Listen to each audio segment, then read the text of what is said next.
Camilo VI, el Turbio. Final que España cayó, y la herencia que destruyó a su hijo.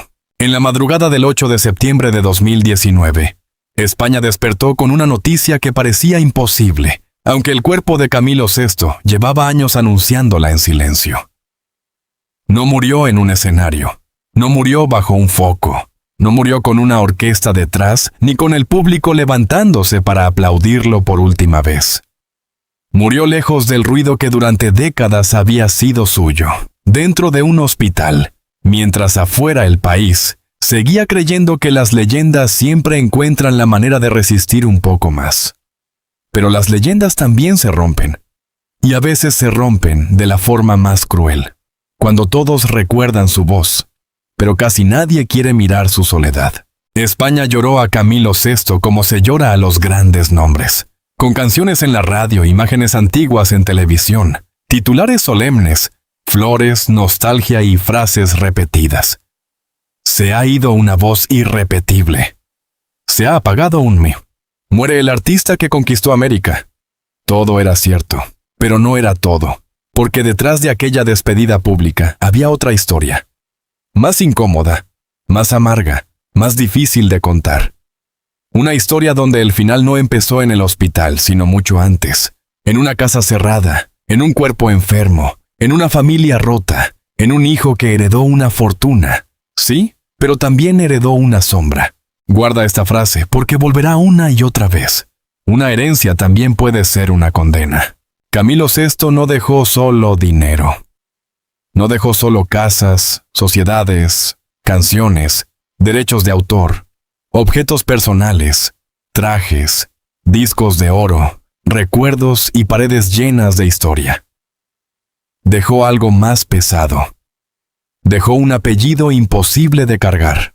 Dejó una comparación perpetua. Dejó una casa donde la voz del padre seguía sonando, incluso cuando el padre ya no estaba. Dejó un legado tan grande que, en vez de proteger a su hijo, pareció empujarlo al centro de una guerra que no sabía pelear. Esta no es solo la historia de un cantante que murió enfermo. Es la historia de un hombre que pasó media vida construyendo un imperio emocional y murió sin poder ordenar del todo el laberinto que dejaba detrás. Es la historia de un hijo que llegó a España con el dolor fresco y terminó atrapado en la mansión del mito. Es la historia de una madre que durante años gritó que algo iba mal.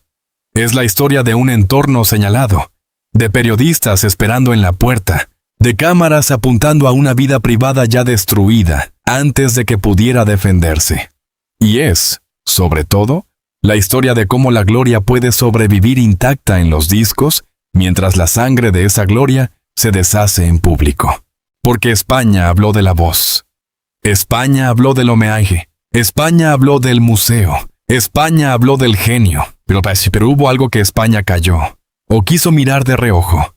El final de Camilo VI no fue limpio, no fue sereno, no fue la despedida perfecta de un ídolo que se marcha en paz. Fue un final lleno de preguntas, de ausencias, de cuerpos cansados, de resentimientos, de dinero, de propiedades, de versiones cruzadas y de un hijo al que todos llamaban heredero antes de preguntarse si estaba preparado para heredar. Hoy vas a descubrir 4 heridas. Primero, cómo aquel niño pobre de Alcoy se convirtió en una de las voces más poderosas de España y aprendió desde joven que el éxito exigía sacrificios crueles. Segundo, cómo su cuerpo empezó a pasar factura mucho antes de la madrugada final. Tercero, qué ocurrió después de su muerte con una herencia que parecía salvación, pero abrió una guerra silenciosa. Y cuarto, cómo su hijo, Camilo Blanes, terminó convertido en el espejo roto del mito. El hombre que recibió todo, y aún así, pareció quedarse sin nada. Pero antes de llegar al hospital, antes de llegar al testamento, antes de llegar a Torrelodones, hay que regresar a Alcoy. Porque ningún final se entiende sin mirar el origen. Y el origen de Camilo VI no olía a lujo, ni a mansión, ni a discos de oro. Olía a trabajo, a calles estrechas, a sueños que parecían demasiado grandes para una familia común. Allí nació Camilo Blanes Cortés, el hombre que un día se llamaría Camilo VI, y que, sin saberlo, iba a construir una voz tan grande que ni siquiera su propio hijo podría vivir a salvo bajo su sombra. Capítulo 1. El niño de Alcoy que aprendió a cantar antes de aprender a descansar. Antes de que el mundo lo llamara Camilo VI. Antes de que América Latina lo recibiera como si fuera una aparición. Antes de que las mujeres lloraran en los conciertos y los hombres intentaran imitar aquella voz imposible, hubo un niño en Alcoy. Un niño llamado Camilo Blanes Cortés. Nació el 16 de septiembre de 1946, en una España todavía marcada por las cicatrices de la posguerra. Una España donde el hambre no siempre se nombraba, pero se veía en las mesas. En las manos de los padres, en los silencios de las madres, en la ropa que debía durar más de lo que el cuerpo permitía. No era el nacimiento de una estrella. Era el nacimiento de otro hijo, en una familia trabajadora. Otro niño en una ciudad industrial. Otro llanto pequeño en un país que aún intentaba ponerse en pie. Pero a veces el destino no entra por la puerta principal. A veces se esconde en una garganta. A veces llega como un sonido que nadie espera. Imagínalo. Alcoy, calles empinadas, fábricas, vecinos que se conocen, tardes de escuela, iglesias, fiestas, radios encendidas, canciones que cruzan las ventanas como promesas. Un niño escucha. Un niño repite. Un niño descubre que dentro de su pecho hay algo que no se parece a lo de los demás. No es solo afinación, no es solo oído, es una necesidad. Cantar no era para Camilo una distracción, era una salida, era una manera de levantarse por encima de un mundo que parecía demasiado pequeño para lo que él sentía por dentro. Pero el talento, cuando nace en una casa humilde, no viene acompañado de alfombra roja. Viene acompañado de dudas. ¿De qué sirve cantar? ¿Quién va a pagar las cuentas con una canción? ¿Quién puede permitirse soñar cuando la realidad exige trabajo? Esa es la primera grieta en la vida de muchos artistas. Descubrir que el don que los salva también puede separarlos de los suyos. Camilo quería algo más. Y querer algo más, en una España acostumbrada a obedecer, ya era una forma de rebeldía. Su adolescencia no fue una novela limpia. Fue búsqueda, insistencia, pequeños grupos, escenarios modestos, noches donde nadie sabía todavía si aquel muchacho iba a llegar a alguna parte. Pero Camilo tenía una cualidad que no se enseña. Actuaba como si ya estuviera viendo el lugar al que iba. No era arrogancia, era hambre. Hambre de ser escuchado, hambre de escapar, hambre de convertir la voz en destino. Primero llegaron los Dayson, después otros intentos, otras puertas, otros nombres. La música era todavía una carretera incierta, pero Camilo avanzaba como quien sabe que regresar sería peor que fracasar. Y ahí empieza la construcción del personaje. Camilo Blanes Cortés entendió que para entrar en el mundo del espectáculo no bastaba con cantar bien. Había que tener una imagen, un misterio, una presencia. Había que convertirse en alguien que el público pudiera recordar incluso después de apagar la radio. Así nació Camilo VI. El nombre no era solo un nombre artístico, era una armadura. Camilo Blanes podía tener miedo. Camilo VI no. Camilo Blanes podía cansarse. Camilo VI tenía que subir al escenario.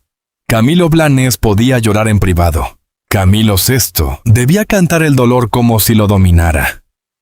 Esa división iba a acompañarlo toda la vida, y con los años se volvería peligrosa, porque cuando un hombre pasa demasiado tiempo siendo leyenda, a veces olvida cómo pedir ayuda como persona. Madrid lo recibió con dureza. Madrid no perdona a los jóvenes que llegan creyendo que una voz basta. Había que insistir, negociar, esperar, aceptar humillaciones pequeñas, cruzarse con gente que prometía mucho y daba poco. Pero Camilo siguió. Y cuando por fin empezó a hacerse visible, no apareció como un cantante más. Apareció como algo distinto. Tenía una voz limpia y dramática, dulce y agresiva.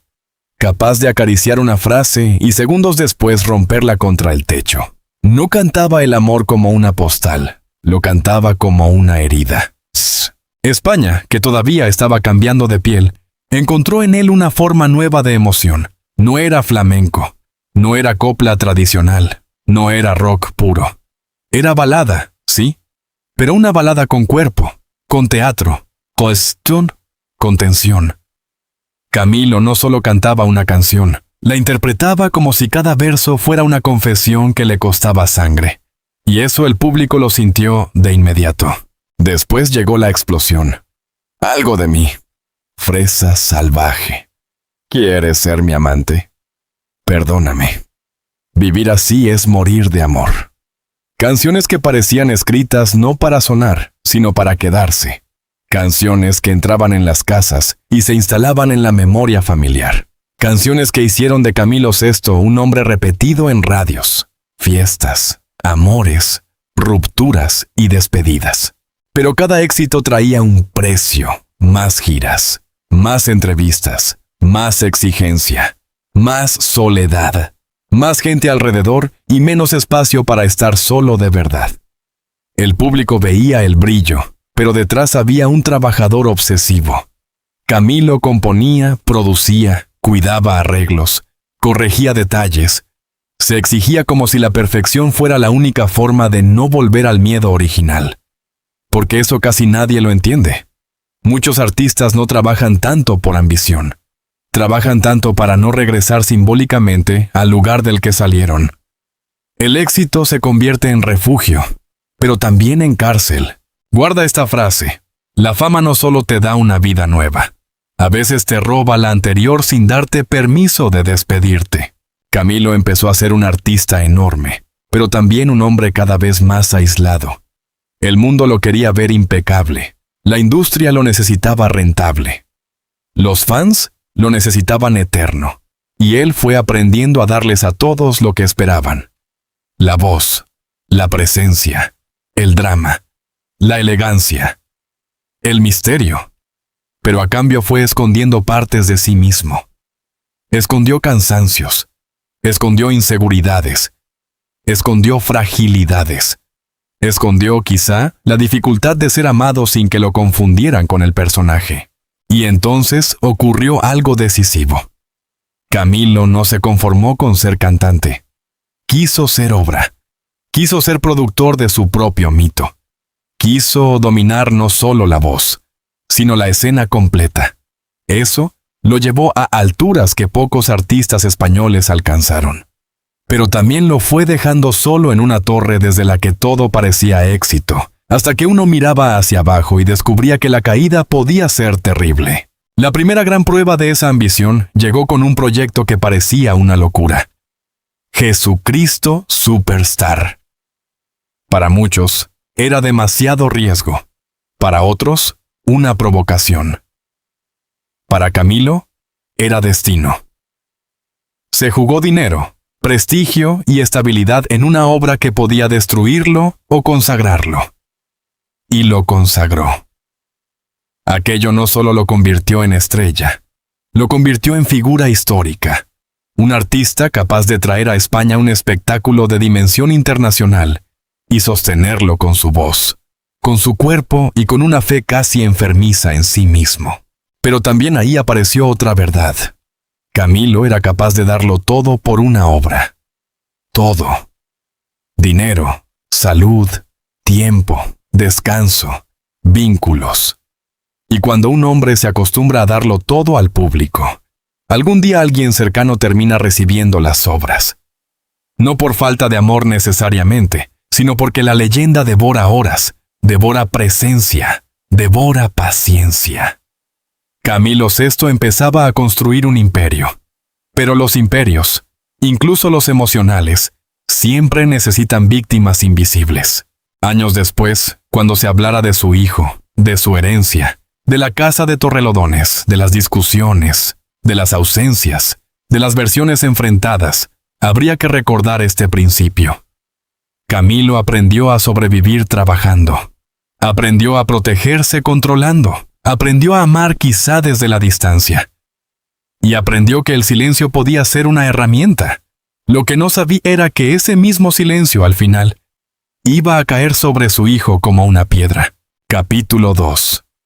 El hombre que lo tuvo todo y empezó a quedarse solo. Hubo una época en que Camilo VI parecía invencible. No en el sentido físico, no porque pareciera fuerte como un atleta ya está, ni porque caminara como un guerrero. Parecía invencible porque su voz lo era. Mientras cantara así, mientras pudiera sostener esas notas que parecían imposibles, mientras siguiera llenando teatros y vendiendo discos, el público podía creer que nada malo iba a tocarlo de verdad. El mito funciona así.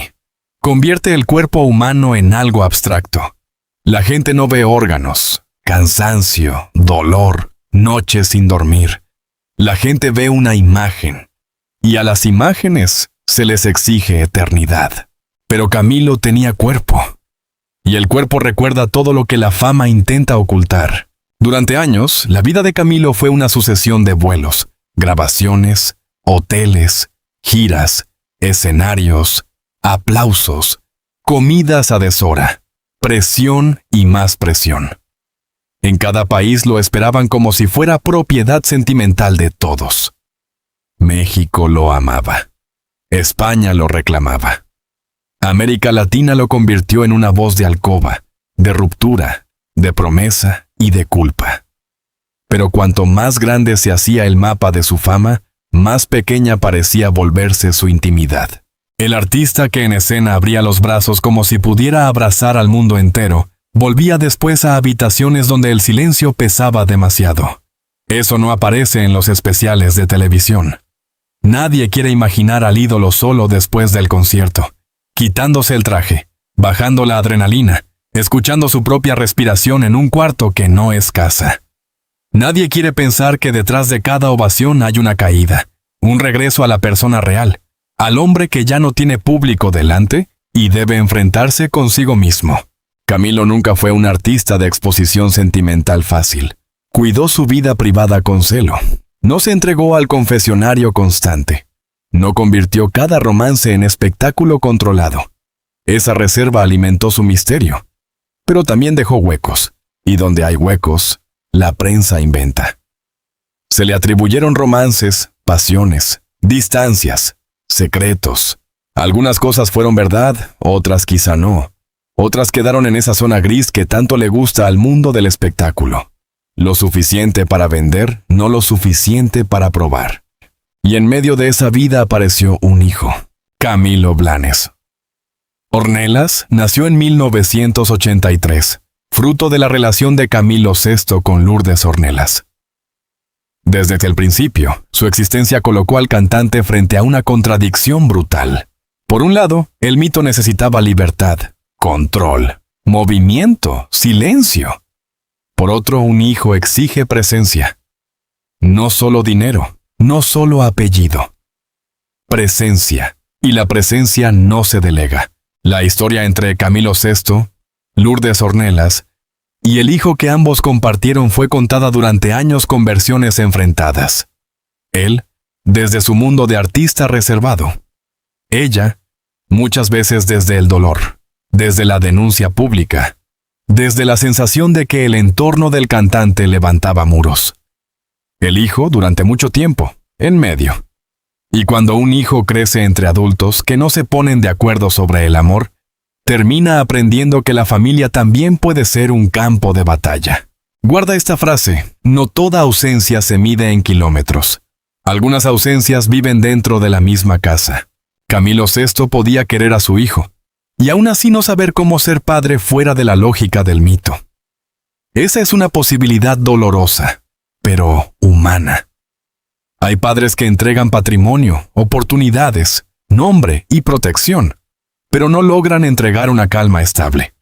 Hay padres que aman desde lejos porque cerca no saben respirar.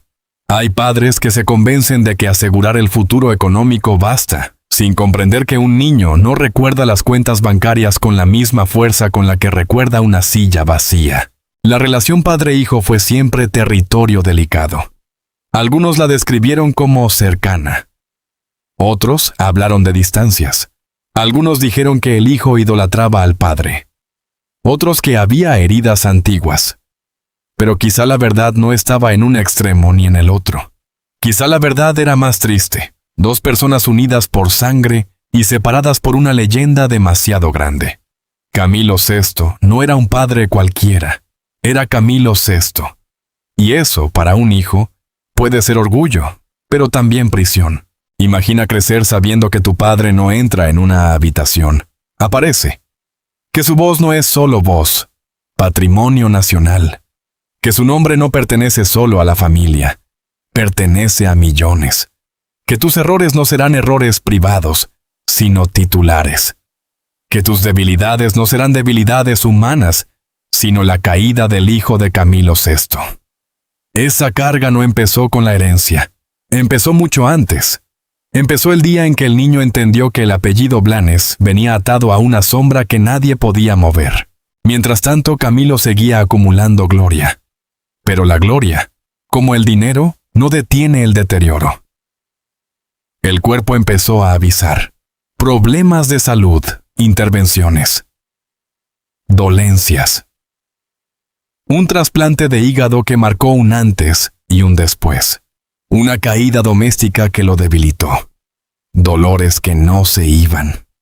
Un artista que había vivido de dominar su voz empezó a enfrentarse a algo que no podía dominar.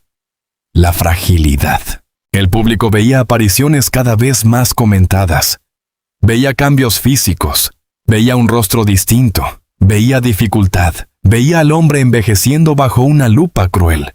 Y España, que lo adoraba, también lo juzgaba.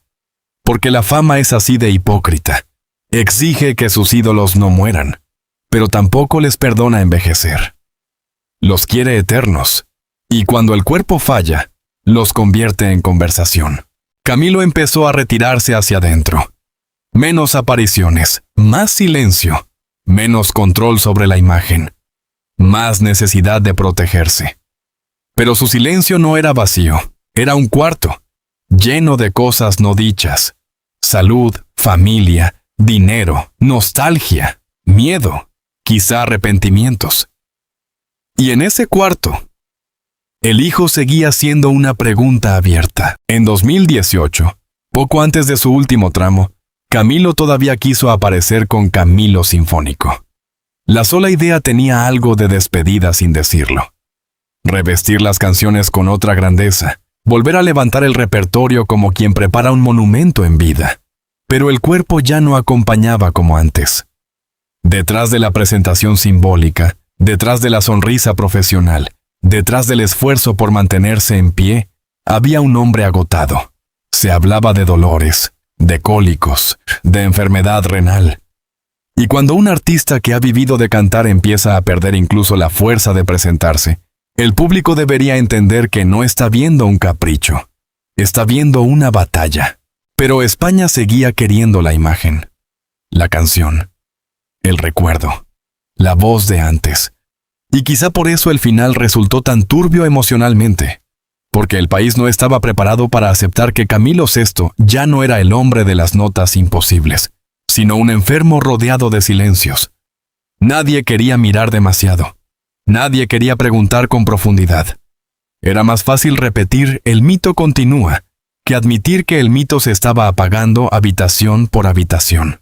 Y mientras la salud del padre se consumía, el futuro del hijo se acercaba a una puerta peligrosa.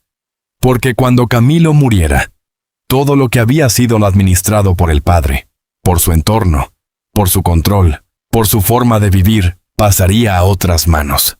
Y esas manos no iban a recibir solo propiedades, iban a recibir el peso entero de una vida. La herencia ya estaba esperando. No como premio, como prueba. Capítulo 3. La madrugada final que no tuvo música. La muerte de Camilo VI no llegó con una gran escena pública. Llegó como llegan las cosas irreversibles, de madrugada, con teléfonos sonando, con voces bajas, con médicos, con familiares avisados, con representantes intentando ordenar una noticia que ya no podía retrasarse. El hombre que había cantado como si pudiera vencer al tiempo, perdió finalmente la batalla contra un cuerpo demasiado castigado. Tenía 72 años, pero su muerte pareció más antigua, como si llevara años muriendo en partes, un poco cada vez que se apagaba una aparición, un poco cada vez que cancelaba una presentación, un poco cada vez que el dolor le robaba una porción de voz. El comunicado habló de salud. Los medios hablaron de enfermedad renal. Los recuerdos hablaron de canciones. Pero lo que casi nadie quiso decir con crudeza fue esto. Camilo llegó al final deteriorado, frágil, lejos de la imagen poderosa que España prefería recordar. Y esa distancia entre el ídolo y el enfermo fue una de las primeras formas del silencio, porque hay silencios elegantes y silencios cobardes. El elegante protege la dignidad. El cobarde evita mirar la verdad. En el caso de Camilo VI, España eligió las dos cosas al mismo tiempo. Protegió al mito y evitó mirar demasiado al hombre. Se recordó al artista inmenso, al compositor, al productor, al revolucionario de la balada, al responsable de Jesucristo Superstar, al ídolo de América. Pero debajo de esa ceremonia había otra pregunta. ¿Cómo llegó realmente Camilo a sus últimos días? ¿Quién estaba cerca? ¿Quién decidía? ¿Qué cosas se habían roto antes de que el hospital certificara lo evidente? No se trata de inventar conspiraciones. No hace falta. La verdad humana ya es suficientemente dura. Un hombre enfermo, un entorno complejo, un hijo con una relación marcada por idas y vueltas, una madre del hijo que durante años había señalado obstáculos, una fortuna acumulada, un legado pendiente, casas, derechos, un museo prometido y una noticia que convertía el dolor familiar en asunto nacional. Guarda esta frase: cuando muere una leyenda, el duelo nunca pertenece solo a la familia. El velatorio y la despedida pública hicieron lo que suelen hacer estos rituales. Ordenaron la emoción. La gente necesitaba verlo como se ve a un grande que parte. Necesitaba cantar sus canciones. Necesitaba llorar ante una imagen que justificara la nostalgia. Pero en medio del homenaje también empezó a respirarse otra tensión. El hijo estaba ahí. Lourdes Ornelas estaba ahí. El entorno profesional estaba ahí. Y todos los que habían formado parte de la vida de Camilo, de una u otra manera, parecían ocupar posiciones en un tablero invisible. La muerte de un artista no termina una historia. A veces la abre, porque mientras el público lloraba al cantante, otra maquinaria se ponía en marcha. La del testamento. Y esa maquinaria no entiende de canciones, no entiende de lágrimas, no entiende de perdóname, ni de algo de mí. Entiende de documentos, firmas, propiedades, derechos, porcentajes, inventarios, sociedades, cuentas, viviendas, objetos personales. La voz que había emocionado a millones se convertía, de pronto, en patrimonio administrable. Ahí aparece la palabra que iba a marcarlo todo: heredero. Camilo Blanes Ornelas, el hijo único del artista, pasó de ser Camilín a ser el heredero de Camilo VI. La prensa lo dijo rápido, casi con fascinación. Heredero universal. Millones. Casas, derechos de autor, sociedades.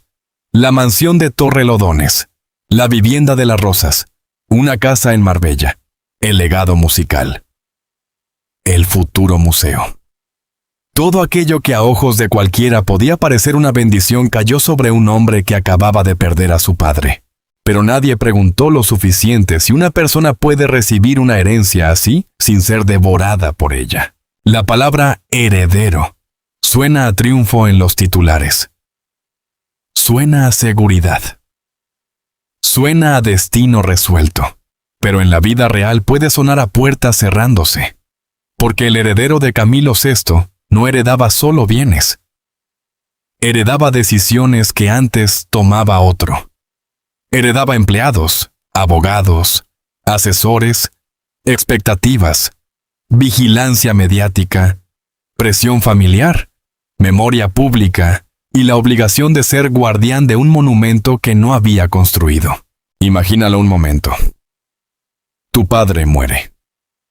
El país entero llora. Los periodistas pronuncian tu nombre con una mezcla de curiosidad y hambre.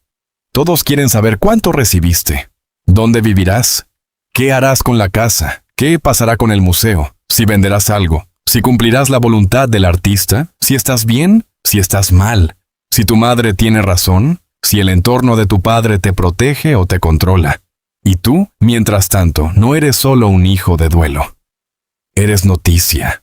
Ese fue el primer veneno de la herencia. No permitió un duelo privado. La casa de Torrelodones se convirtió en símbolo. No era una casa cualquiera. Era el refugio de Camilo VI, el lugar donde el artista había levantado parte de su intimidad. El espacio que en la imaginación del público contenía secretos, recuerdos, cuadros, objetos, habitaciones donde quizá todavía parecía flotar la voz del dueño. Para un heredero, entrar ahí no era simplemente mudarse. Era instalarse dentro de la memoria de otro hombre. Y si ese otro hombre es tu padre, el peso se vuelve doble. Camilín dijo que quería quedarse en España. Dijo que velaría por el legado. Dijo que participaría en el Museo de Alcoy. En aquellas primeras semanas, todavía podía imaginarse una continuidad ordenada. El hijo recibe, administra, honra, protege. El relato perfecto. La herencia como reparación. El hijo como guardián. La muerte como cierre digno. Pero la realidad no tardó en ensuciar esa postal, porque alrededor de la herencia empezaron las tensiones. La madre del hijo, Lourdes Ornelas, hablaba. El entorno del cantante respondía o callaba. La prensa buscaba grietas, el público elegía bandos sin conocerlo todo. Se discutía la relación padre-hijo, la cercanía real, los impedimentos, el dinero, el control, la salud emocional del heredero. Y poco a poco, aquello que parecía un testamento empezó a parecer una maldición. Guarda esta frase: hay fortunas que no enriquecen, solo hacen visible el desastre. El final turbio de Camilo VI fue más turbio, porque hubiera una verdad criminal escondida bajo la cama. Fue turbio porque nadie podía separar el amor del dinero, el duelo del espectáculo, la memoria del negocio, la protección del control. Fue turbio porque la muerte puso a cada persona frente a lo que había quedado sin resolver. Y lo no resuelto, cuando hay millones de por medio, siempre encuentra una forma de gritar. España cantó sus canciones durante días, pero en las puertas de la herencia empezaba otra música, más baja, más amarga, más difícil de soportar. Capítulo 4. La herencia que parecía salvación. Una casa puede parecer un refugio hasta que descubres que también es un escenario. La mansión de Torrelodones no era solo una propiedad heredada. Era una especie de santuario profano, una construcción cargada de recuerdos, valor económico y valor simbólico. Para los seguidores de Camilo VI, aquella casa representaba la última intimidad del ídolo. Para los periodistas, representaba acceso. Para el hijo, representaba algo más complejo. El lugar donde debía vivir con un padre ausente que seguía ocupándolo todo. Entrar en la casa de un muerto nunca es fácil. Menos aún cuando ese muerto no termina de irse porque su voz suena todos los días en la radio, porque su nombre aparece en televisión, porque sus canciones generan dinero, porque sus trajes pueden acabar en un museo, porque sus objetos personales son reliquias, porque todo lo que tocó se convierte en legado. Camilo VI había muerto, pero Camilo VI seguía trabajando, seguía vendiendo, seguía produciendo memoria, seguía exigiendo administración, y su hijo se quedó en medio. La herencia incluía inmuebles, sociedades, derechos musicales y un patrimonio sentimental casi imposible de ordenar. Desde afuera, cualquiera podía decir, lo tiene todo. Pero esa frase es una de las más crueles que se le pueden decir a alguien que se está rompiendo. Tenerlo todo materialmente no significa tener estructura. No significa tener calma, no significa tener salud. No significa tener una familia en paz.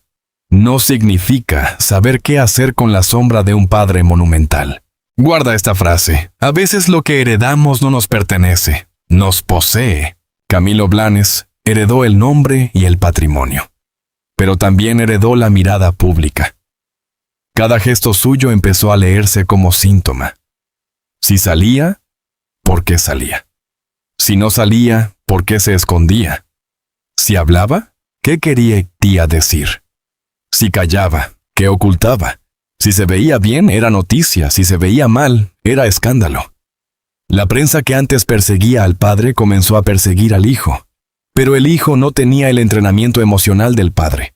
No había pasado décadas construyendo personaje. No dominaba el escenario como Camilo VI.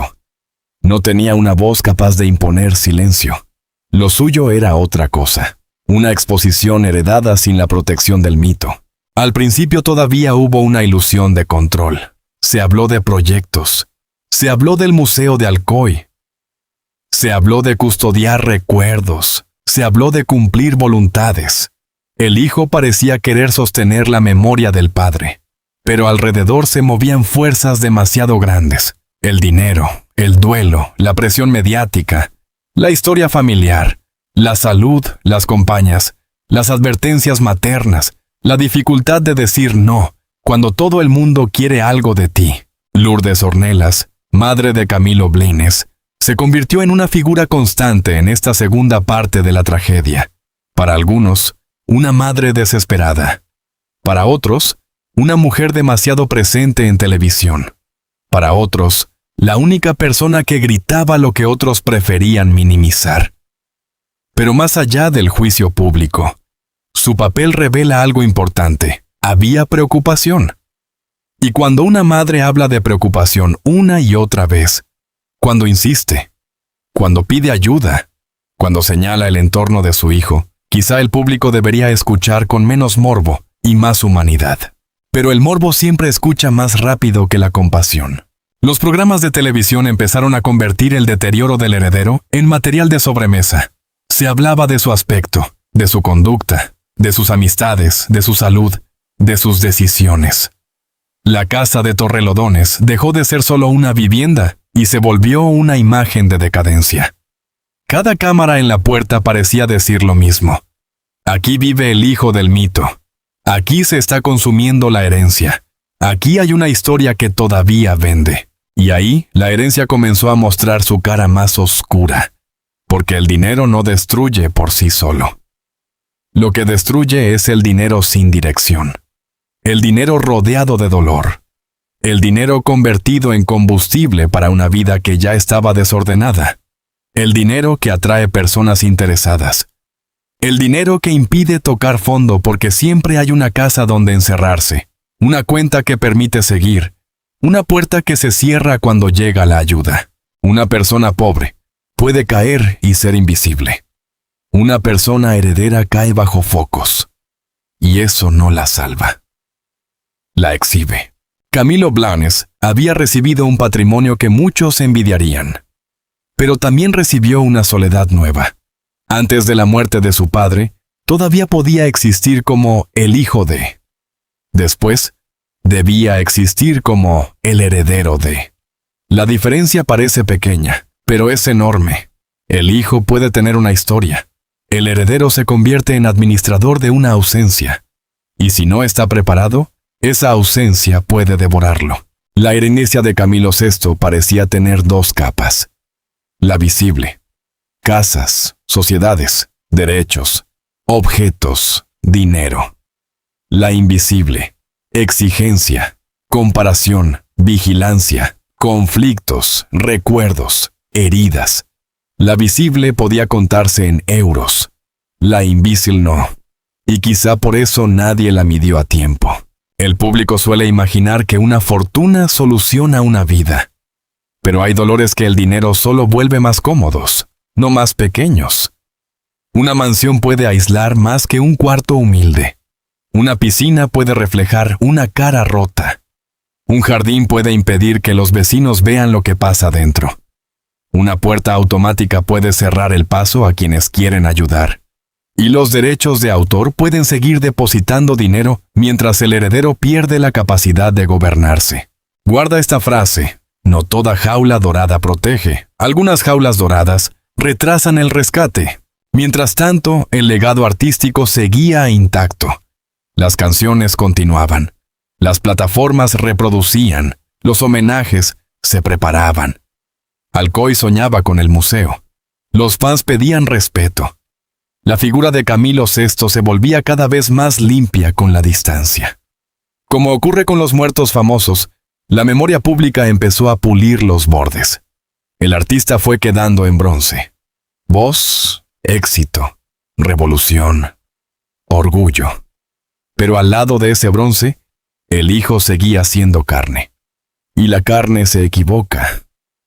Enferma, grita, cae, cambia, contradice, rompe. Esa diferencia fue insoportable para muchos, porque es más fácil amar a un muerto perfecto que acompañar a un vivo difícil. Por eso la historia de la herencia no puede contarse como simple despilfarro, ni como simple escándalo. Sería demasiado pobre. Lo que ocurrió alrededor de Camilo Blanes fue la colisión entre un legado monumental y una fragilidad humana, entre una fortuna que debía conservar memoria y una persona que necesitaba contención, entre un país que quería seguir venerando a Camilo VI y una realidad incómoda que mostraba que, detrás del ídolo, había una familia sin final feliz. La pregunta no era solo cuánto heredó. La pregunta era si alguien podía sobrevivir a recibirlo todo de golpe, cuando por dentro ya venía herido. Y esa pregunta, España la hizo tarde. Capítulo 5. El hijo bajo la sombra del padre. Camilo Blanes no nació simplemente como hijo de Camilo VI. Nació como hijo de una voz que ya pertenecía a otros. Antes de que pudiera construir una identidad propia, el mundo ya le había asignado una etiqueta: Camilín. El hijo del cantante, el heredero, el muchacho de México, el hijo de Lourdes, el único descendiente del mito. Esas palabras pueden sonar tiernas cuando se dicen en una revista, pero con los años se vuelven cadenas. Un niño necesita que lo miren por lo que es, pero a Camilo Blanes lo miraron siempre a través del padre. Si cantaba, era porque se parecía o no se parecía. Si aparecía en público, se comparaba su rostro con el de Camilo. Si hablaba, se buscaba el eco del artista. Si fallaba, el fallo no era solo suyo. Era el hijo de Camilo VI otra vez. Y cuando una persona crece bajo ese espejo, puede terminar odiando la imagen que todos esperan de ella. Guarda esta frase. Ser hijo de una leyenda puede parecer privilegio, pero también es una forma de desaparición. La historia de Camilo Blanes estuvo marcada por desplazamientos. México, España, la figura de la madre, la figura del padre, la distancia, los reencuentros, las versiones. En algunos momentos se habló de unión, en otros, de separación. Se dijo que el padre y el hijo tenían una relación especial. También se dijo que había largos periodos de distancia. En esa contradicción, quizá vive la verdad más humana. Se querían, pero no bastaba. El amor, cuando no sabe convertirse en presencia estable, deja heridas aunque exista. Lourdes Ornelas habló muchas veces desde el dolor. Señaló obstáculos. Dijo que el entorno del artista complicaba la cercanía. Se presentó como madre protectora, a veces desesperada, a veces acusada de exponer demasiado, pero siempre presente. Camilo VI, en cambio, era más hermético. Y esa diferencia también definió al hijo. De un lado, una madre que hablaba. Del otro, un padre que callaba. En medio, un joven obligado a vivir entre dos relatos. El silencio del padre pesaba más porque Camilo VI era un maestro del silencio público. No necesitaba responder a todo. Su prestigio hablaba por él. Su carrera lo protegía. Pero un hijo no siempre puede protegerse con la carrera del padre. A veces la carrera del padre es justo lo que lo deja desnudo. Cuando Camilo VI murió, esa sombra no desapareció. Se agrandó. Mientras el padre vivía, todavía existía una puerta posible, una conversación pendiente, una reconciliación, una explicación, un reproche, una escena privada donde las cosas pudieran decirse. Pero la muerte cierra puertas sin preguntar si alguien estaba listo. Y Camilo Blanes quedó frente a una herencia que ya no podía discutir con el hombre que la había creado. No podía preguntarle, ¿por qué así? No podía decirle, no sé cargar con esto. No podía pedirle, ayúdame a hacer algo distinto a tu hijo. No podía reclamarle en privado lo que el mundo empezaba a comentar en público. Esa es una de las crueldades de la muerte. Convierte los conflictos en monumentos. La mansión de Torrelodones se convirtió entonces en el escenario visible de esa sombra. Allí estaba el hijo, rodeado de objetos que recordaban al padre. Allí estaban las paredes, los espacios, quizá los recuerdos de visitas, discusiones, reconciliaciones o silencios. Allí estaba la vida material de Camilo VI convertida en paisaje cotidiano. ¿Cómo se duerme en la casa de un mito cuando el mito era tu padre? ¿Cómo se abre una nevera? Se cruza un pasillo. Se mira una habitación sin sentir que todo pertenece a un fantasma.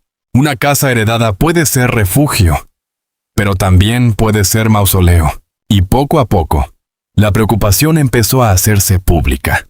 Imágenes, vídeos, apariciones, comentarios. La prensa hablaba de deterioro. La madre pedía ayuda. Los programas discutían su estado. Algunas personas mostraban compasión. Muchas otras mostraban crueldad. Internet hizo lo que Internet hace con los cuerpos vulnerables. Los convirtió en espectáculo.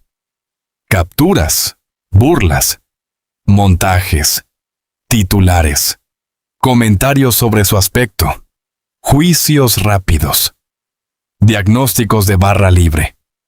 Todos opinando sobre una vida que parecía romperse en directo. Aquí hay que detenerse. Porque una cosa es contar la caída de un personaje público, y otra muy distinta es alimentarse de su caída. Camilo Blanes, con todas sus contradicciones, no era una metáfora. Era una persona con problemas, con decisiones discutibles, con entorno complicado, con salud frágil, con identidad en transformación, con una madre preocupada, con una prensa encima y con un padre muerto convertido en estatua nacional.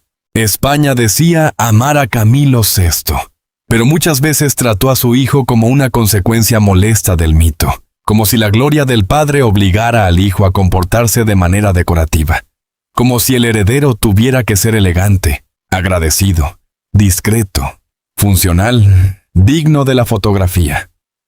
Y cuando no lo fue, el país lo castigó con una dureza feroz.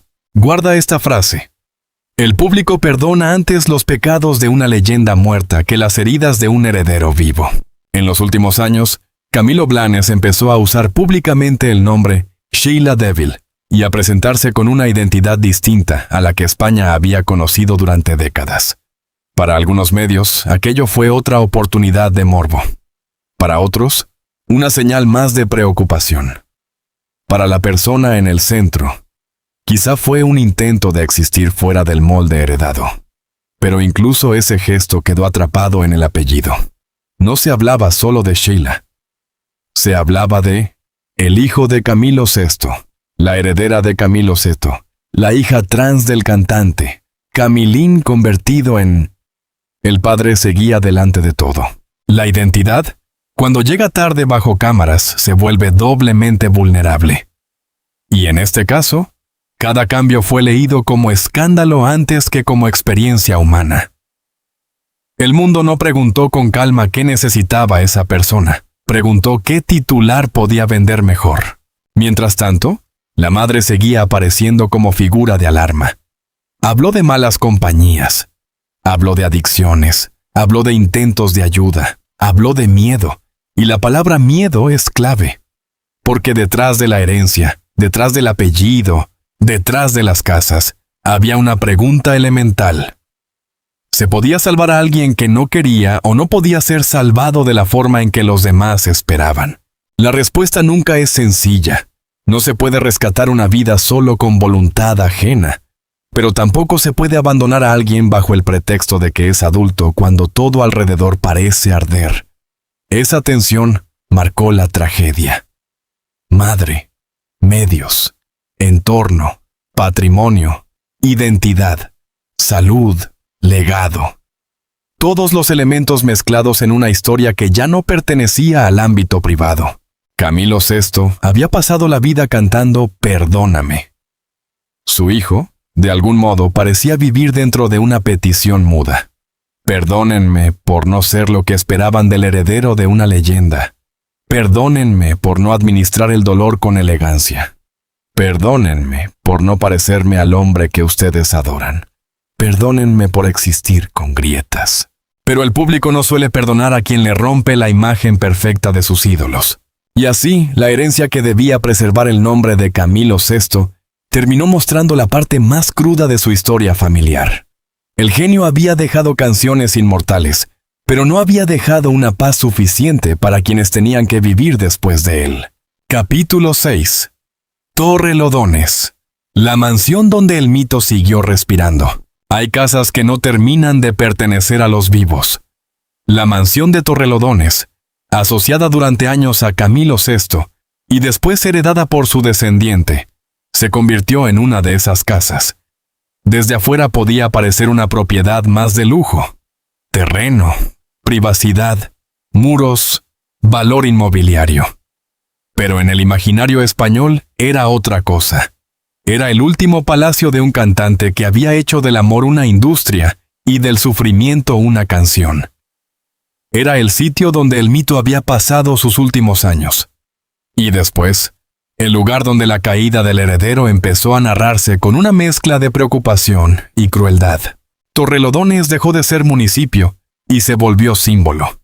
Símbolo de riqueza, símbolo de aislamiento, símbolo de decadencia, símbolo de esa contradicción brutal entre tener una casa enorme y no encontrar una salida. Cada vez que un programa hablaba del lugar, cada vez que una cámara se acercaba a la puerta, cada vez que se filtraba una imagen o se comentaba el estado de la vivienda, la casa parecía decir algo que nadie quería escuchar.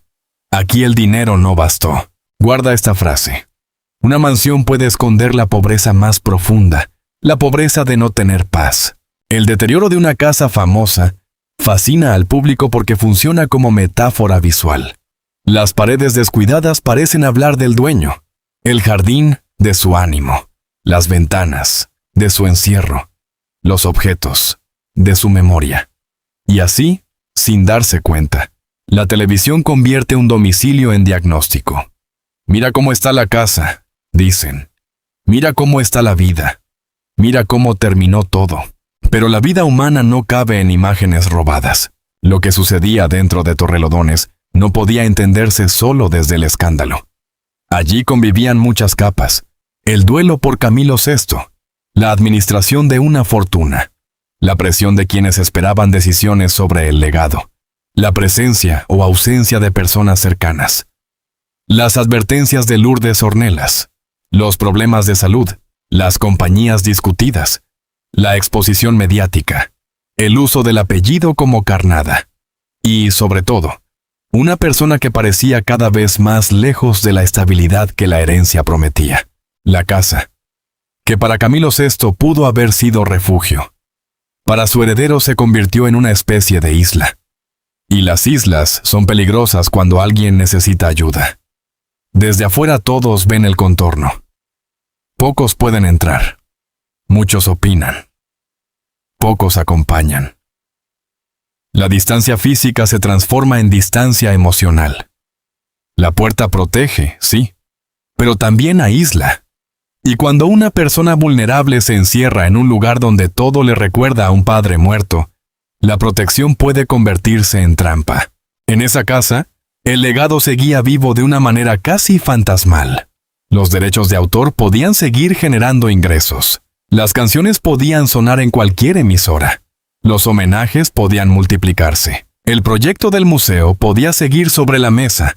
Pero dentro del relato mediático, el heredero parecía cada vez menos guardián y más prisionero. España miraba a Torrelodones como se mira una pantalla, no como se mira una casa donde alguien sufre.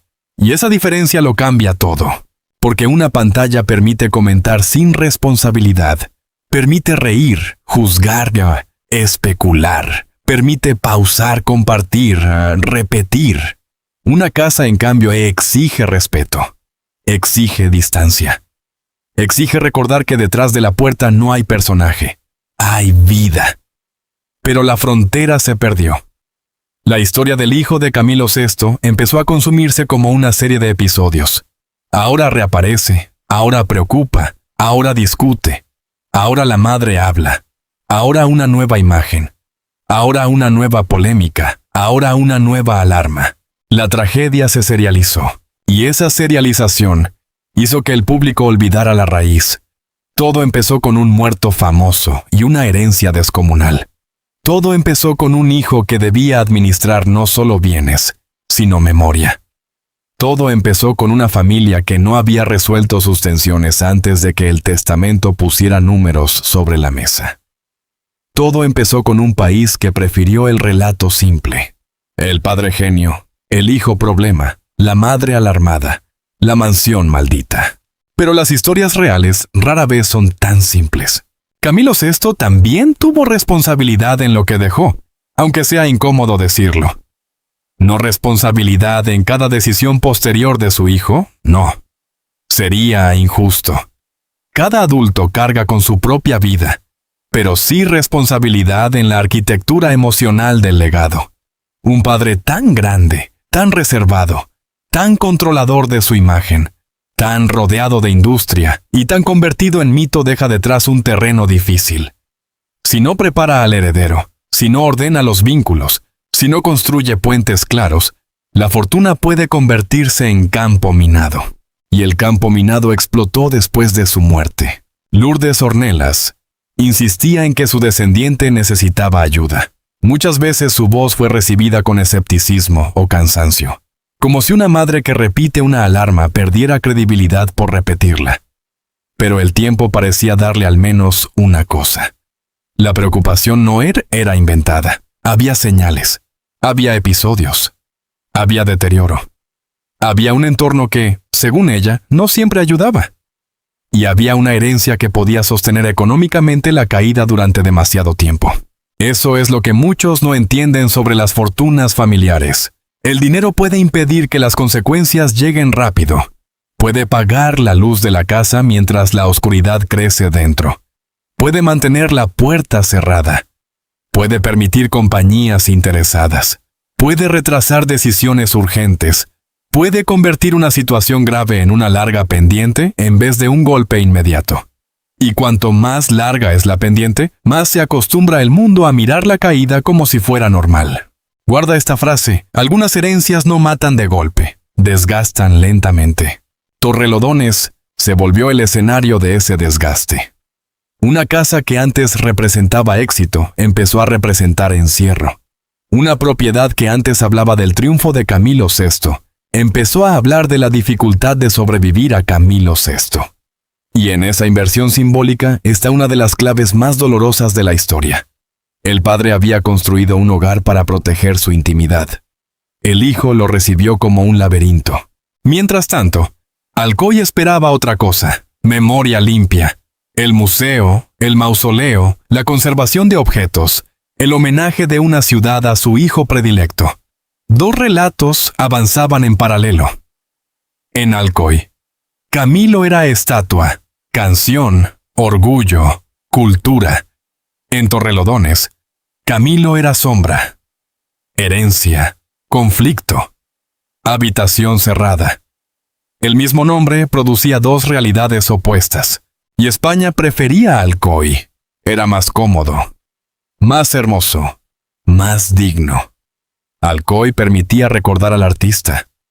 Torrelodones obligaba a mirar la factura humana, pero la verdad completa necesita las dos imágenes: el mausoleo y la mansión, el aplauso y la puerta cerrada.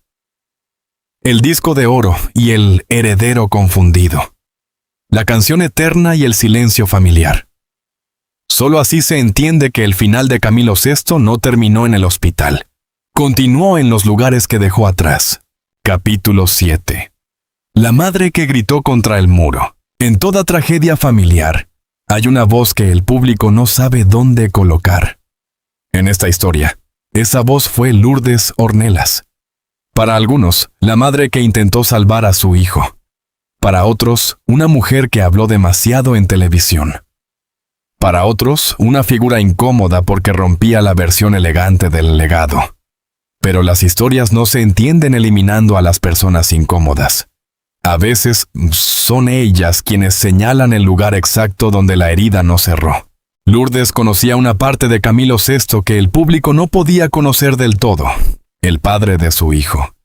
No el artista de traje impecable, ni el compositor venerado, sino el hombre concreto, con decisiones, distancias, contradicciones, afectos y fallos. Y desde esa posición habló durante años. Habló de obstáculos. Habló de relación difícil. Habló de preocupación por su hijo. Habló de entornos. Habló de intentos de ayuda. Habló como hablan muchas madres cuando sienten que están perdiendo a alguien. A veces con precisión, a veces con desesperación, a veces con rabia, a veces sin medir el efecto público de sus palabras. Pero la desesperación de una madre no siempre es televisiva. A veces es fea, a veces se contradice, a veces molesta, a veces parece excesiva, y sin embargo puede ser real. Guarda esta frase. Cuando una madre grita demasiado, tal vez no quiere espectáculo. Tal vez ya nadie la escucha en privado. Lourdes quedó atrapada en una posición imposible. Si callaba, parecía abandonar. Si hablaba, la acusaban de exponer. Si pedía ayuda, se convertía en titular. Si señalaba malas compañías, era parte del circo. Si intentaba intervenir, chocaba con la mayoría de edad de su hijo y con los límites legales. Si se mantenía cerca, algunos la veían controladora. Si se alejaba, otros la veían ausente. En ese laberinto, cualquier movimiento podía ser usado contra ella. Y mientras tanto, su hijo seguía haciendo noticia. La prensa de corazón tiene una habilidad peligrosa. Convierte el dolor familiar en debate con colaboradores. Cada uno opina. Uno cree a la madre, otro no. Uno culpa al entorno, otro culpa al heredero. Uno habla de fortuna, otro de salud. Uno recuerda a Camilo VI, otro muestra una foto. Y al final, después de una hora de programa, el público siente que sabe mucho, pero quizá no entiende nada. Porque entender no es acumular detalles. Entender es mirar la estructura completa. La estructura aquí era devastadora. Un padre muerto y mitificado. Un hijo vulnerable y expuesto. Una madre que no controla del todo la situación. Una fortuna que sostiene el escenario. Una casa que aísla. Un legado artístico que genera intereses. Una identidad personal convertida en material de titulares. Y un país que alterna compasión y burla con una facilidad cruel. Lourdes Ornelas, en sus apariciones, repetía una idea de fondo. Su hijo necesitaba ayuda. Esa frase debería haber sido suficiente para bajar el tono del espectáculo. Pero no lo fue. Porque la ayuda no vende tanto como el escándalo. La recuperación no produce el mismo clic que la caída. Y cada nueva preocupación alimentaba el ciclo. España había construido una imagen perfecta de Camilo VI como artista. Por eso cualquier crítica al legado familiar parecía casi una falta de respeto al muerto. Pero honrar a un artista no exige negar las consecuencias de su vida privada. Se puede amar la obra y mirar la herida. Se puede reconocer el genio y aceptar que la familia quedó dañada. Se puede cantar «Vivir así es morir de amor» y admitir que, en la vida real, vivir bajo ese apellido también pudo ser una forma de morir lentamente por dentro. La madre, con todas sus imperfecciones, obligaba a mirar esa contradicción. Y por eso incomodaba. En el relato público, Lourdes también representaba a México, Una parte de la vida de Camilo VI que España a veces quiso tratar como capítulo secundario. Pero México no fue secundario en la vida del cantante. México lo amó de forma gigantesca. México fue territorio de triunfo, de pasión, de relación, de paternidad. El hijo nació de ese cruce entre el ídolo español y una mujer mexicana que formó parte de su mundo íntimo. Y cuando Camilo murió, esa historia cruzada regresó con fuerza. El heredero venía de México, la madre venía de México, pero el patrimonio estaba en España. El mito era español, la casa estaba en Madrid, el museo en Alcoy. Dos países dentro de una misma herida. Eso también pesaba. Porque el hijo no solo heredaba a un padre, heredaba una geografía partida. La figura de Lourdes fue especialmente dura porque recordaba que Camilo VI no era solo patrimonio nacional, era padre. Y la palabra padre no se resuelve con homenajes. Un país puede agradecer canciones. Un hijo necesita otra cosa. Necesita claridad, sostén, límites, presencia, verdad. Si alguna de esas cosas faltó, ninguna estatua puede compensarlo. A medida que pasaban los años, la alarma alrededor del heredero crecía. Las imágenes públicas eran más difíciles de mirar. La identidad de Sheila Devil, nombre que empezó a usar públicamente, abrió otro frente de exposición. En lugar de tratar el asunto con cuidado, muchos medios lo abordaron como rareza, transformación impactante, escándalo visual. Lourdes volvía a aparecer como madre preocupada. Y el ciclo recomenzaba. Imagen, preocupación, entrevista, debate, juicio. Guarda esta frase. Una persona vulnerable no necesita más cámaras, necesita menos ruido. Pero el ruido era parte del negocio. Camilo VI, incluso muerto, seguía generando atención. Y su heredera, incluso en crisis, seguía siendo enlace directo con el mito. Cada noticia sobre ella llevaba el nombre del padre en el titular.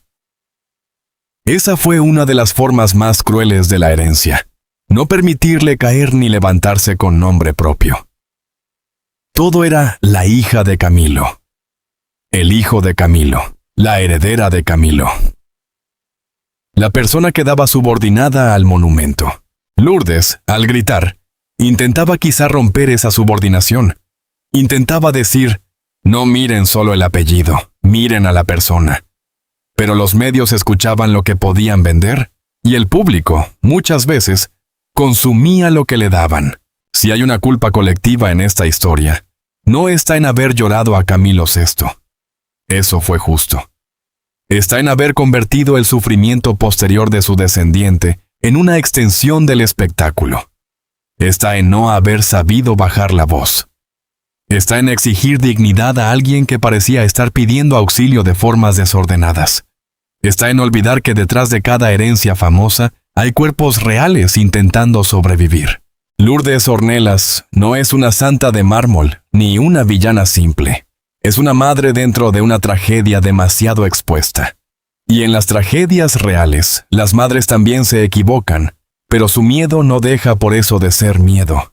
Capítulo 8. El legado que España prefirió recordar limpio. A España le gusta recordar a Camilo VI desde la altura. Y es comprensible. Hay artistas que no pertenecen solo a su biografía, sino a la memoria emocional de un país. Camilo fue uno de ellos. Su voz acompañó primeros amores, rupturas, bodas, noches de radio, viajes en coche, habitaciones adolescentes, madres cantando mientras cocinaban, hombres que no sabían decir «te quiero» y encontraban en una canción una forma de decirlo sin confesarse demasiado. Camilo VI no fue simplemente un cantante popular. Fue una educación sentimental para millones. Por eso su recuerdo público tiende a limpiarse. Se borran las incomodidades, se suavizan los cambios físicos, se ordenan las contradicciones. Se habla del genio, de la voz, de la audacia, de Jesucristo Superstar, de las ventas, de América, de Alcoy, de los homenajes, Y todo eso es verdadero. Pero una memoria demasiado limpia puede convertirse en mentira por omisión. Guarda esta frase. Los mitos no se destruyen por contar su sombra, se vuelven más humanos. El Camilo VI que España venera merece homenaje. Pero el Camilo VI completo exige una mirada más difícil. Fue un trabajador feroz, un creador adelantado, un artista obsesivo, un hombre reservado, una figura que controló su imagen, un padre con una historia familiar compleja, un enfermo que llegó a sus últimos días deteriorado, un hombre que dejó una fortuna y también dejó un problema humano que nadie supo resolver a tiempo. La pregunta no es si Camilo fue grande. Lo fue. La pregunta es qué precio tuvo esa grandeza. Porque la grandeza artística casi nunca es gratuita. Pide horas, pide renuncias, pide ego, pide aislamiento, pide decisiones que otros pagan. El público se queda con la canción, la familia se queda con las consecuencias. Y cuando el artista muere, la canción sigue sonando perfecta, pero la familia debe recoger los restos de lo que no fue dicho. El legado de Camilo tenía dos caminos posibles. Uno era el camino institucional, museo, mausoleo, homenajes, ciudad natal, objetos preservados, discos de oro, memoria cultural. Ese camino era necesario. El otro era el camino íntimo. El hijo, la madre, la casa, la salud, el duelo, la identidad, la administración de la fortuna. Ese camino era más incómodo. Y como suele ocurrir, el país eligió mirar más el primero que el segundo. El Museo de Alcoy representa la voluntad de preservar al artista, pero Torrelodones representa la imposibilidad de preservar a la familia del todo. En Alcoy, Camilo puede ser ordenado en vitrinas, trajes, premios, fotografías, manuscritos, objetos. En Torrelodones, el legado se volvió desorden. Puertas, cámaras, preocupación, titulares, deterioro. Ambos lugares cuentan la misma historia desde extremos opuestos. Uno dice, esto fue lo que el artista dio al mundo. El otro pregunta, ¿qué quedó en casa después de dar tanto? Esa pregunta es la que España no quiso escuchar con suficiente fuerza. El problema de los homenajes es que a veces llegan demasiado tarde para los vivos. Honrar a Camilo no ayudaba necesariamente a su heredera a encontrar estabilidad. Celebrar las canciones no resolvía los conflictos familiares. Construir un mausoleo no reconstruía una identidad rota. Preservar los trajes no protegía a quien vivía bajo el apellido. El legado cultural podía avanzar mientras el legado humano se desangraba. Y ahí está la contradicción central. Camilo VI dejó una obra inmensa, pero su herencia familiar terminó siendo narrada como una caída. La obra elevaba, la herencia hundía, el arte unía generaciones, el patrimonio dividía relatos, la voz daba sentido a millones. El silencio en casa generaba preguntas. No hay que caer en la injusticia de culpar a un muerto de todo. Sería fácil, pero falso. Camilo Blanes, Lourdes Ornelas, el entorno, los medios, el propio curso de la enfermedad y la vida adulta del heredero forman una trama mucho más compleja. Pero tampoco hay que caer en la cobardía de absolver al mito de cualquier consecuencia. Los padres famosos siguen siendo padres. Los artistas geniales siguen siendo responsables de lo que construyen alrededor. El control de la imagen no reemplaza el cuidado emocional, y una fortuna sin preparación puede ser menos un regalo que una tormenta. Guarda esta frase. Camilo dejó canciones para el mundo, pero dejó a su hijo dentro de una canción triste que nadie sabía terminar. En los últimos años, la figura de Sheila Deville hizo aún más visible el choque entre memoria y presente. Para muchos admiradores tradicionales de Camilo VI, resultaba difícil encajar esa imagen con el recuerdo elegante del cantante. Pero quizá esa incomodidad revela más del público que de ella.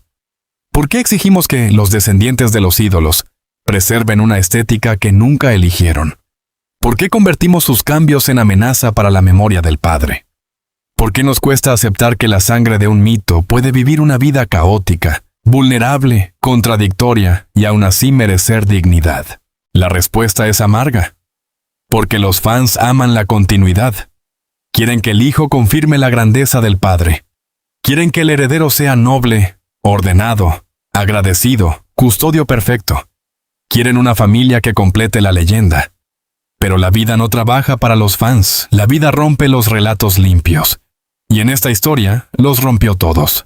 España prefirió recordar al Camilo de la voz. Pero el Camilo del final estaba enfermo.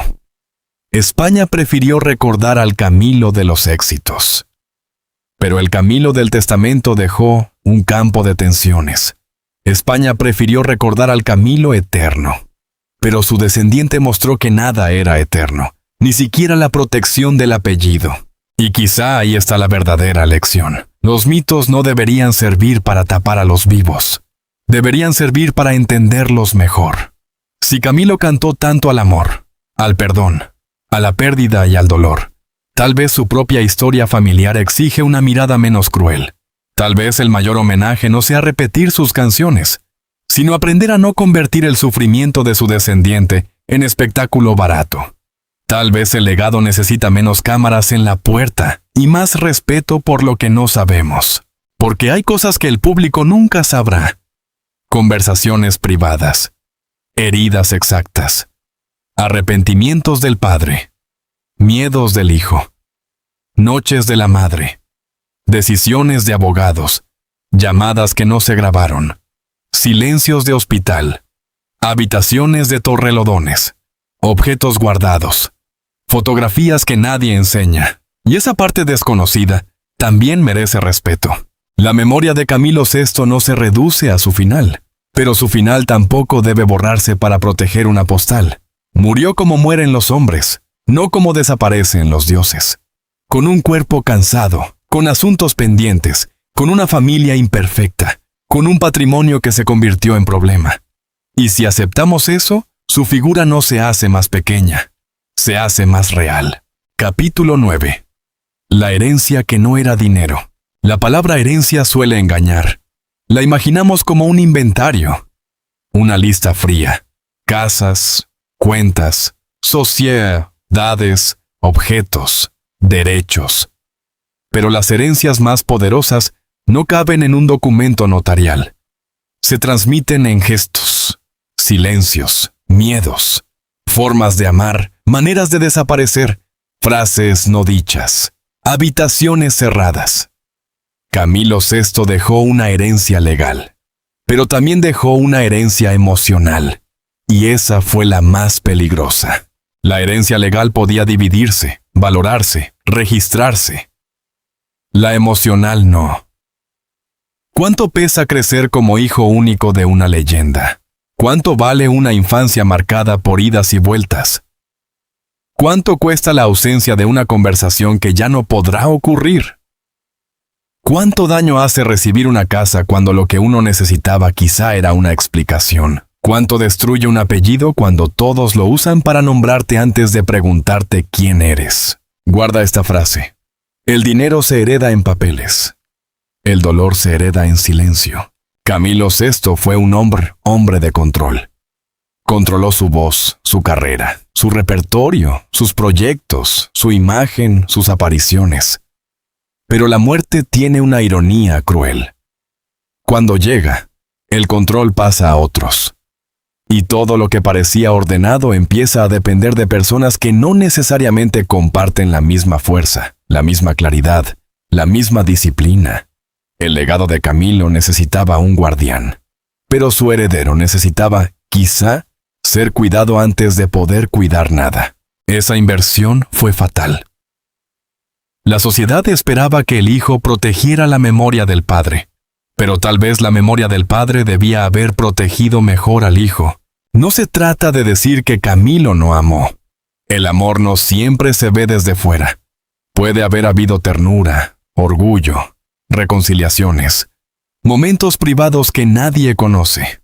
Pero incluso el amor real puede fallar si no encuentra forma estable. Amar no basta cuando la vida exige estructura. Amar no basta cuando el hijo queda rodeado de intereses. Amar no basta cuando el padre ya no está para corregir el rumbo. La tragedia de la herencia fue que llegó como un poder para alguien que parecía necesitar refugio. Y el poder, cuando cae sobre una persona vulnerable, no la vuelve fuerte automáticamente. Puede atraer oportunistas, puede aumentar la exposición, puede facilitar hábitos destructivos, puede convertir cada crisis en noticia, puede darle al mundo la falsa impresión de que, como hay dinero, no hay derecho a sufrir. Ese juicio fue constante. Con todo lo que heredó, ¿cómo puede estar así? Esa frase, repetida de muchas formas, revela una ignorancia profunda. El dolor no se avergüenza ante una cuenta bancaria. La soledad no se cura con metros cuadrados. La confusión no se disuelve porque una canción genere derechos. Las heridas familiares no desaparecen porque una casa tenga piscina. Y la identidad no se estabiliza porque el apellido sea famoso. Al contrario, a veces la fama empeora todo, porque impide equivocarse en privado. Camilo Blanes, después Sheila Devil en su presentación pública más reciente, vivió esa condena, no poder tener un proceso íntimo. Su salud, su aspecto, sus palabras, su relación con su madre, sus conflictos y sus contradicciones fueron discutidos como si pertenecieran al público por herencia. Como si el hecho de haber recibido bienes de Camilo VI autorizara a España a mirar por la cerradura. Como si la fortuna cancelara el derecho a la intimidad. Pero la intimidad no se pierde solo cuando alguien revela un secreto. También se pierde cuando todos creen tener derecho a una opinión. La herencia que destruyó no fue simplemente la herencia económica. Fue la combinación venenosa entre dinero, apellido, duelo, aislamiento, exposición y fragilidad. El dinero puso escenario. El apellido atrajo cámaras. El duelo rompió defensas. El aislamiento cerró puertas. La exposición convirtió cada caída en espectáculo. La fragilidad hizo el resto. Guarda esta frase. Nadie se destruye por una sola causa. Las tragedias verdaderas siempre tienen muchas manos. En esta historia hubo muchas manos. La mano de la industria que convirtió a Camilo VI en una máquina emocional. La mano del propio Camilo, que eligió silencios y formas de control. La mano de la prensa, que alimentó el morbo. La mano del público, que consumió la caída. La mano de los entornos, siempre difíciles de juzgar desde fuera, pero imposibles de ignorar. La mano de una familia rota por versiones enfrentadas. La mano de una fortuna que no llegó acompañada de paz. Y al final, la mano más invisible, la del mito. El mito de Camilo VI era tan grande que impedía ver al hijo como alguien separado. Todo se interpretaba en relación con el padre. Si Sheila Devil se mostraba de cierta manera, parecía una afrenta al recuerdo de Camilo. Si la casa se deterioraba, parecía una profanación del templo. Si había problemas, eran la prueba de que la herencia estaba maldita. Pero quizá lo más justo sería decir otra cosa. El mito era demasiado pesado para una persona que necesitaba vivir, no custodiar una estatua. Las estatuas no abrazan. Las canciones no responden preguntas. Los discos de oro no llaman por la noche. Los derechos de autor no dicen, estoy aquí. Un legado artístico puede alimentar a generaciones, pero no reemplaza una familia sana. Por eso la frase del título duele. La herencia que destruyó a su hijo no debe entenderse como una acusación simple, sino como una imagen de tragedia. La herencia no fue un monstruo por sí misma. Fue el lugar donde todos los monstruos se encontraron. El padre ausente por muerte, la madre desesperada, el hijo vulnerable, la prensa hambrienta, la casa cerrada. El dinero circulando. El público mirando. Y la voz de Camilo sonando de fondo, perfecta, hermosa, incapaz de salvar a nadie en la vida real. Capítulo 10. El final que España cayó. Cuando se dice que España cayó el final turbio de Camilo VI, no significa que nadie informara de su muerte. Se informó. Se lloró, se homenajeó, se repitieron sus canciones, se habló de enfermedad renal, de hospital, de edad, de legado. Pero el silencio estuvo en otra parte. Estuvo en la dificultad de mirar el final completo sin maquillar. Estuvo en la incomodidad de aceptar que una leyenda puede morir dejando desorden. Estuvo en la resistencia a unir dos imágenes: el artista glorioso y la familia rota. España cayó, sobre todo, que el final de Camilo no terminó con Camilo. El verdadero final siguió en su hijo, siguió en Torrelodones, siguió en Lourdes Ornelas pidiendo ayuda, siguió en los titulares sobre deterioro, siguió en las discusiones sobre la herencia, siguió en el museo pendiente, siguió en cada aparición pública que mostraba que la fortuna no había traído paz. Siguió en la contradicción de un legado musical brillante y una vida familiar oscurecida. Guarda esta frase final: una leyenda no muere del todo hasta que vemos lo que su ausencia le hizo a los vivos. Camilo VI murió en 2019, pero su ausencia siguió actuando. Actuó como una presencia dentro de la casa. Actuó como una comparación sobre su descendiente. Actuó como una fuente de ingresos y como una fuente de presión. Actuó como memoria pública y como sombra privada. Actuó en Alcoy, donde se preservaba el orgullo. Actuó en Madrid, donde se discutía la caída. Actuó en televisión, donde cada noticia sobre Sheila Devil llevaba pegado el nombre del padre. Y esa es la parte más dura. Camilo VI quizá buscó la inmortalidad artística y la consiguió. Pero la inmortalidad tiene un precio para quienes quedan al lado. Porque si el padre nunca termina de irse, el hijo nunca termina de salir de su sombra. Hoy, cuando suena "Vivir así es morir de amor", muchos escuchan una canción romántica. Pero después de conocer esta historia, la frase adquiere otro sentido. Vivir así también puede ser morir de apellido, morir de comparación, morir de exposición, morir de una herencia que todos envidian y nadie entiende. Morir de tenerlo todo y no poder encontrar un lugar seguro dentro de uno mismo. Camilo VI merece ser recordado como lo que fue: una voz descomunal, un creador valiente, un artista que cambió la música popular española y que abrió caminos imposibles. Pero recordarlo de verdad exige no convertirlo en santo de porcelana. Exige aceptar que detrás de la voz hubo un hombre con heridas, con decisiones, con silencios, con un final físico doloroso y con una familia que no recibió un cierre limpio. Su hijo, por su parte, merece algo que la prensa pocas veces concede: humanidad. No burla, no morbo, no diagnóstico público. Humanidad. Porque ninguna herencia, por grande que sea, autoriza a convertir una vida vulnerable en circo permanente. Y ningún fanatismo por un artista justifica olvidar que su descendiente no nació para completar una leyenda ajena. Tal vez, el último secreto de Camilo VI no esté en un documento oculto, ni en una conspiración de hospital, ni en una fortuna misteriosa. Tal vez el secreto sea más sencillo y más triste. El hombre que enseñó a millones a cantar el dolor no supo, no pudo, o no alcanzó a dejar suficiente paz en casa.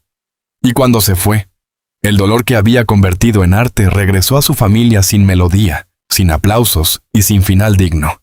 Esa es la herencia que destruye, la que no aparece en el testamento, la que no se puede vender, la que no se puede donar a un museo, la que no descansa en un mausoleo, la que sigue caminando en los vivos cuando todos creen que el muerto ya fue despedido. Camilo VI descansa en la memoria de España como una voz eterna. Pero su historia final nos obliga a mirar algo más incómodo. A veces una voz puede conquistar el mundo entero y aún así no salvar su propia casa del silencio. Y ahí, justo ahí, empieza la verdad que España prefirió no cantar.